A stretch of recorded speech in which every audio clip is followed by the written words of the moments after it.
മുൻ DGP Jacob തോമസിനെതിരായ dredger അഴിമതി കേസിൽ അന്വേഷണത്തിനായി നെതർലാൻഡിലേക്ക് പോകേണ്ട കേരള പോലീസിലെ അംഗങ്ങളുടെ ഉദ്യോഗസ്ഥരുടെ പട്ടിക കൈമാറുവാനാണ് ഇന്ന് സുപ്രീം കോടതി നിർദ്ദേശിച്ചിരിക്കുന്നത്.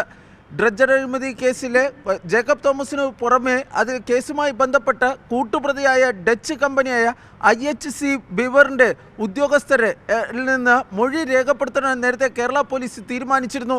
ഇതിനായി കേന്ദ്ര ആഭ്യന്തര മന്ത്രാലയത്തിൻ്റെ സഹായവും കേരള പോലീസ് തേടിയിരുന്നു.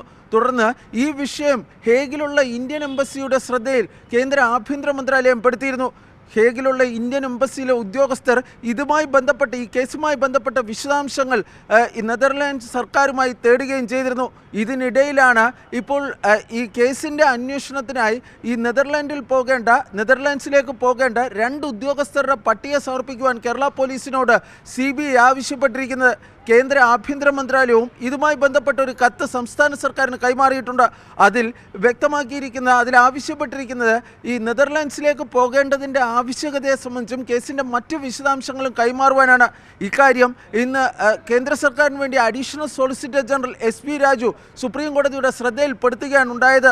തുടർന്ന് സുപ്രീം കോടതി ഈ കേന്ദ്രം ആവശ്യപ്പെട്ട 2 കാര്യങ്ങളിലും, അതായത് ഉദ്യോഗസ്ഥരുടെ പട്ടികയും അതുപോലെ തന്നെ ഈ കേസുമായി ബന്ധപ്പെട്ട കേസിൽ എന്തിനാണ് നെതർലാൻഡ്സിൽ പോകുന്നത് എന്നത് ഉൾപ്പെടെയുള്ള കാര്യങ്ങളിലുള്ള വിശദാംശങ്ങൾ കൈമാറുവാൻ വേണ്ടി കേരളത്തിനോട് നിർദ്ദേശിക്കുകയാണ് ചെയ്തിരിക്കുന്നത്. 2 ആഴ്ചയ്ക്കുള്ളിൽ ഇതുമായി ബന്ധപ്പെട്ട വിശദാംശങ്ങൾ കൈമാറുവാനും സുപ്രീം കോടതി നിർദ്ദേശിക്കുകയും ചെയ്തിട്ടുണ്ട്.